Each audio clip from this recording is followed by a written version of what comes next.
उन्हाळ्यामध्ये सत्तूचे अनेक फायदे असल्यामुळे सगळेजण सत्तूचं सेवन करण्यास सांगतात, पण त्याचे सुद्धा काही नियम आहेत. पहिला नियम, सत्तू हे कधीही रात्रीच्या वेळी घेऊ नये. दुसरा नियम, सत्तू हे फक्त दिवसातून एकदाच घ्यायला पाहिजे. तिसरा नियम, सत्तू हे कधीही रात्रीच्या वेळी घेऊ नये. आणि चौथा नियम म्हणजे सत्तू कधीही एकटे घेऊ नये. त्यामध्ये सेंधेमीठ, जिरं पावडर किंवा सुंठ पावडर यापैकी काहीही मिक्स करून ते घ्यायला पाहिजे. सत्तू हा पदार्थ मधुर आहे, लघु आहे, शीत आहे.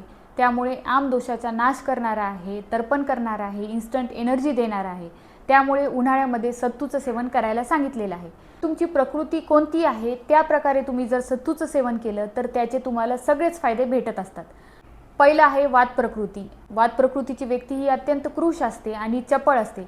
सत्तूचा वापर करण्याआधी ते तुपात थोडं भाजून घ्यायला पाहिजे आणि नंतर त्यामध्ये जिऱ्याची पावडर किंवा सुंठ पावडर टाकून ते घ्यायला पाहिजे. तुपात भाजून घेतल्या कारणाने वातवर्धक जो सत्तूचा गुणधर्म आहे तो कमी होतो. प्रकृतीच्या व्यक्तींना तो सहज पचतो.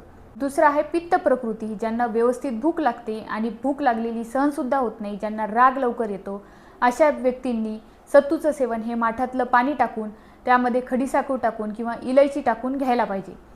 सत्तू हे रक्तपित्त नाशक आहे. त्यामुळे पित्त प्रकृतीच्या व्यक्तींना होणारे सगळे त्रास सत्तू हे असं घेतल्यामुळे कमी झालेले दिसतात.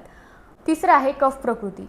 कफ प्रकृतीच्या व्यक्तींना भूक कमी लागते, त्यासोबतच त्यांचं वजनही थोडंसं वाढलेलं असतं. मग अशा प्रकृतीच्या व्यक्तींनी सत्तू पावडर हे त्रिकटू चूर्ण किंवा काळं मीठ यासोबत घ्यायला पाहिजे. त्यामध्ये तुम्ही हिरवी मिरची किंवा पुदिना पावडरसुद्धा टाकू शकता. सत्तूमध्ये प्रोटीन्स आहे, विटॅमिन्स आहे, तर्पण करणारा आहे, इन्स्टंट एनर्जी देणारा आहे, क्लमनाशक आहे म्हणजेच थकवा कमी करणारा आहे. इतके वेगवेगळे गुणधर्म असल्यामुळे प्रत्येकानेच उन्हाळ्यामध्ये सत्तूचं सेवन करायला पाहिजे. पण आपापल्या प्रकृतीनुसार हे कसं सेवन करायचं आणि त्याचे नियम काय आहेत हे तुम्हाला माहिती करून घ्यायचं असेल तर कमेंटमध्ये सब्जा लिहा, तुम्हाला PDF भेटून जाईल.